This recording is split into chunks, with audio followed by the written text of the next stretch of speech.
Teachers don't earn much. Get out, her son said, so she left but next day. Welcome back and enjoy the story. The November rain hammered against the kitchen window as Marjorie Eleanor Hartwell folded the same dish towel for the third time, her weathered hands trembling slightly. The fluorescent light above cast harsh shadows across her face, deepening the lines that had formed over 62 years of teaching children to read, to dream, to believe in tomorrow. Her son Daniel sat at the granite island, thumbs dancing, across his phone screen, while his wife Clarissa painted her nails a glossy crimson.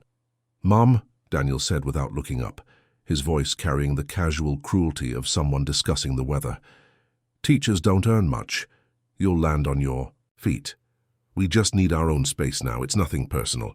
The words hit Marjorie like ice water, each syllable calculated to dismiss decades of sacrifice, love, and the $170,000 she'd given them from Harold's life insurance. Her late husband's gentle face smiled back at her from the framed photo on the windowsill, wearing his favorite corduroy blazer. Marjorie's world had crumbled slowly then all at once. After Harold's sudden heart attack 6 months ago, she'd moved into Daniel and Clarissa's guest suite, the windowless basement room with its narrow twin bed and single dresser she'd bought at a garage sale. The house she'd helped them purchase gleamed with modern fixtures and minimalist furniture, every surface polished to perfection. She'd offered her inheritance freely, remembering her own mother's words. Family takes care of family. But somewhere between the promise of "you'll always have a home here" and tonight's cold dismissal, she'd become an unwanted guest. The transformation had been gradual, but unmistakable. Daniel's morning tea rituals disappeared. Clarissa's yoga. Invitations stopped coming. A lock appeared on the upstairs refrigerator, and suddenly Marjorie found herself eating canned soup while the aroma of fresh salmon drifted down from above. Late-night conversations she wasn't meant to hear revealed the truth. "She's sweet, but it's not sustainable," Clarissa had whispered into her phone. "If we're too nice, she won't leave," Daniel had replied, his words cutting through Marjorie's heart like shattered glass.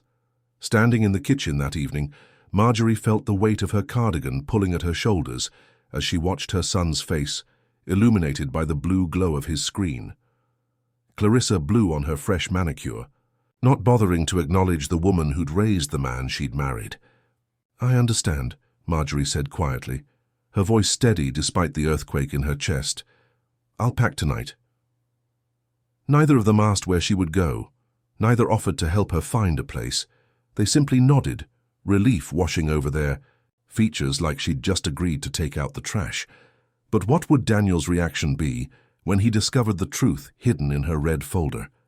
In her cramped basement room, Marjorie pulled out a red folder she'd kept hidden beneath her worn copy of To Kill a Mockingbird. Inside lay the house deed, clearly stating her 49% ownership, a detail Daniel and Clarissa had forgotten in awe. Their eagerness to claim their independence. She traced the legal text with her finger, remembering the lawyer's words. "This protects your investment." She'd never imagined she'd need protection from her own son. As she folded her cardigans into her old suitcase, Marjorie felt something shift inside her chest. Not just heartbreak, but a quiet steel she hadn't felt since her first day teaching in Chicago's roughest neighborhood. The Riverside Motel smelled of industrial bleach and broken dreams, its threadbare carpet telling stories of travelers who'd run out of better options. Marjorie sat on the sagging mattress, the deed pressed against her chest like armor, listening to the hum of the vending machine outside her door. The fluorescent bathroom light flickered intermittently, casting dancing shadows on the water-stained walls. She'd spent her life nurturing others, her students Harold, Daniel, and now at 62, she was learning what it meant to nurture herself. Have you ever felt completely abandoned by those you trusted most? Share your thoughts in the comments. But life, as Marjorie had taught thousands of students over the decades, rarely unfolds according to plan. The phone call came Tuesday morning while she sipped instant coffee from a paper cup, watching traffic crawl past her window. "Mrs. Hartwell, this is Jennifer Parks from Midwest Lending. Your son has defaulted on a $90,000 business loan using your property as collateral. Foreclosure proceedings begin Friday." The woman's voice was professional, detached, as if she were reading stock prices rather than announcing the collapse of a family's financial foundation. Marjorie set down her coffee, her hand remarkably steady. "I see," she replied, though she saw much more than the lending officer could possibly understand. She saw Daniel's expensive watches and Clarissa's designer handbags. She saw late-night deliveries and weekend trips they'd claimed were work conferences. She saw the lies that had been layered like sediment over months of manipulation.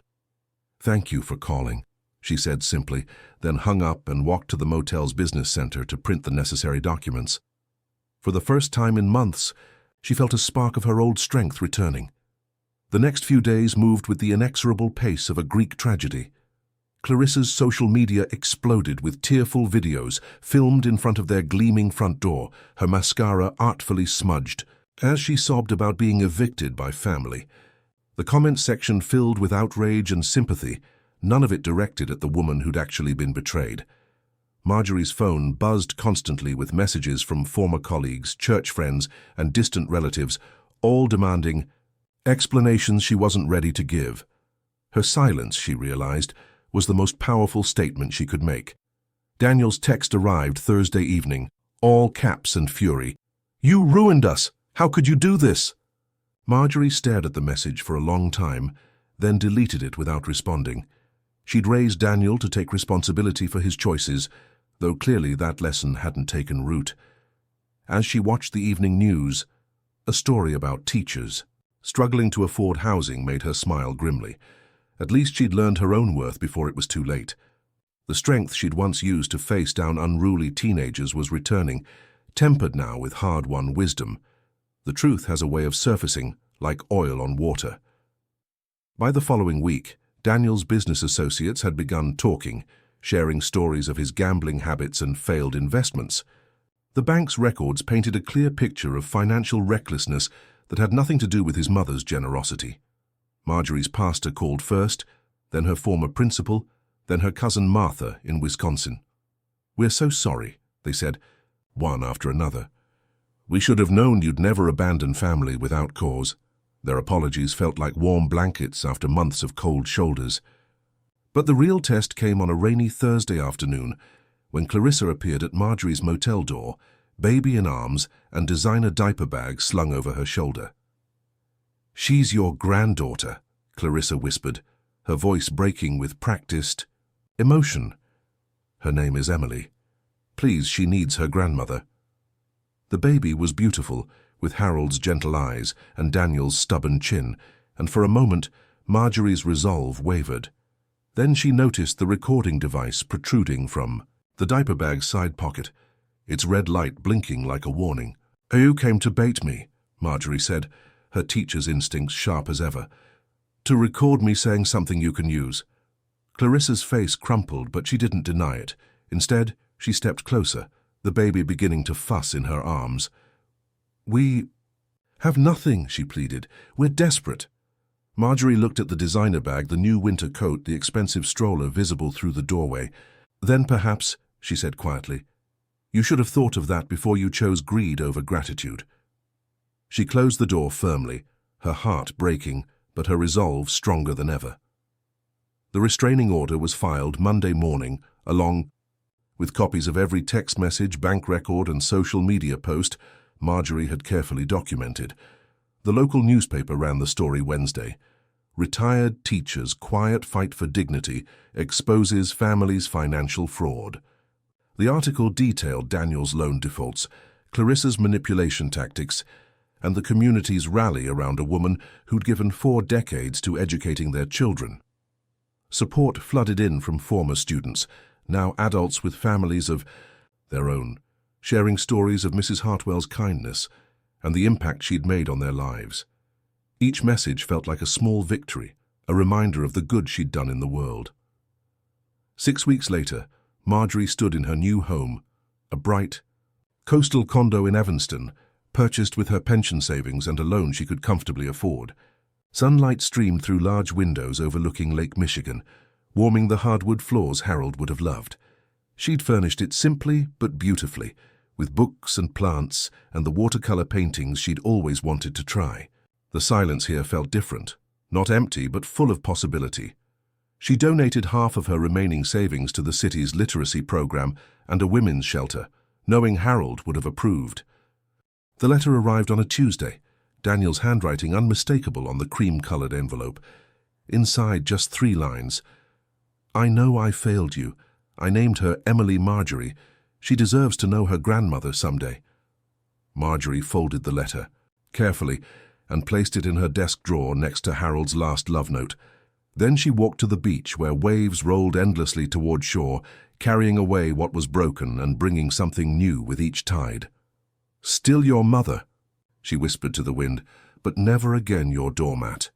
As the sun set over the water, painting the sky in shades of forgiveness and hope, Marjorie Eleanor Hartwell smiled, finally free to write the next chapter of her own story. Congratulations.